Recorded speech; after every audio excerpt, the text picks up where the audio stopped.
Remue ménage. Remue ménage.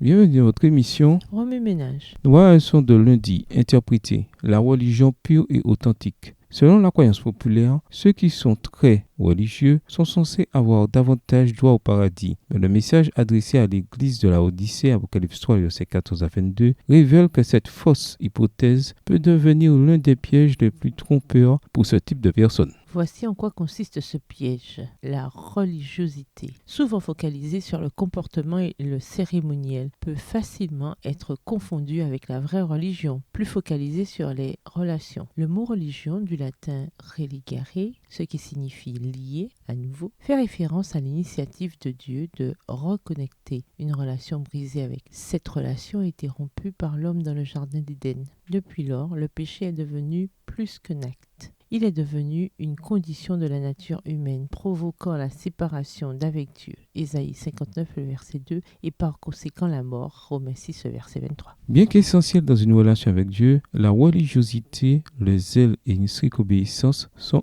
incapables de changer cette condition de séparation d'avec Dieu. Une personne dans cet état de religiosité, c'est-à-dire qui se focalise sur la religion mais passe à côté de Dieu, peut même faire ce qui est bien tout en préférant ce qui est mal et conduit à la mort. C'est ainsi que la religiosité peut revêtir le déguisement de la vraie religion, car toutes deux peuvent conduire à une observation zélée des règles et des cérémonies. Pour nous aider à éviter ce piège, Dieu nous a laissé quelques signes qui nous permettront de vérifier si nous avons vraiment marché avec Jésus. Ceux qui renouent avec lui porteront beaucoup de fruits. Jean 15, verset 8. Ce fruit qui apparaît dans Galates 5, les versets 22 et 23, présente 9 caractéristiques essentielles. La première d'entre elles étant l'amour et la dernière, la maîtrise de soi. La maîtrise de soi sans l'amour donné par Dieu produit le légalisme. Mais l'amour dans la maîtrise de soi donnée par Dieu peut ne générer rien d'autre que l'antinomisme ou la grâce bon marché. Selon Paul, l'observation religieuse, quelle qu'elle soit, ne sert à rien sans amour. 1 Corinthiens 13. Jacques associe l'amour pratique et la maîtrise de soi, indiquant qu'il s'agit là de la religion pure et authentique qui consiste à prendre soin des orphelins et des veuves dans leur détresse et se garder de toute tâche due à l'influence de ce monde. Jacques 1, verset 27. Ellen White présente des principes importants sur la manière d'exercer un amour pratique envers les moins favorisés. Le ministère de la bienfaisance,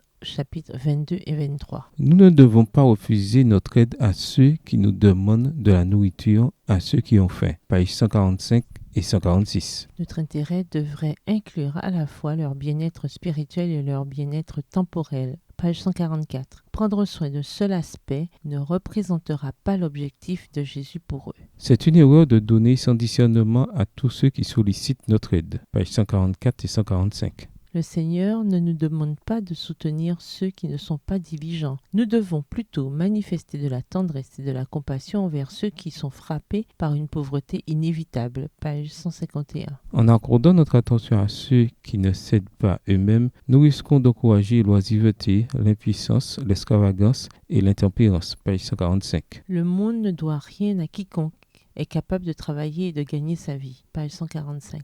Nous devrions placer les pauvres là où ils peuvent s'aider eux-mêmes, au lieu de les encourager à penser qu'ils peuvent manger et boire gratuitement. Ils devraient être éduqués à être autonomes. Page 147. Les dons d'argent ou l'aide sociale institutionnelle ne devraient jamais remplacer le ministère de la bienfaisance personnelle. Page 143. Donner de son temps, de ses propres forces, de sa pensée, c'est bien plus que de donner simplement de l'argent. Mais c'est là la véritable charité. Page 150. Et si Jésus me montrait cette semaine que je manque encore d'amour ou de maîtrise de moi, serais-je prêt à lui confier ma vie dans l'assurance de son aimable capacité à changer mon cœur et mon comportement? Inviterais-je quotidiennement son Saint-Esprit à demeurer en moi et à développer en moi la confiance et un cœur nouveau? Oui, ménage. Après avoir regardé votre texte écrit à noter, quels éclairages particuliers vos notes semblent-elles indiquer dans l'ensemble? Quelles questions émergent après l'étude de la leçon d'aujourd'hui? Quelle partie trouvez-vous difficile? Quels autres principes et conclusions découvrez-vous? Le piège laodicéen, c'est être religieux sans avoir une connexion vivante avec Jésus. Comment éviter un tel piège? Au revoir. Et à demain si Dieu veut.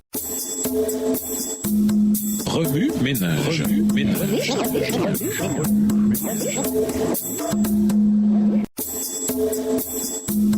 Remue-ménage.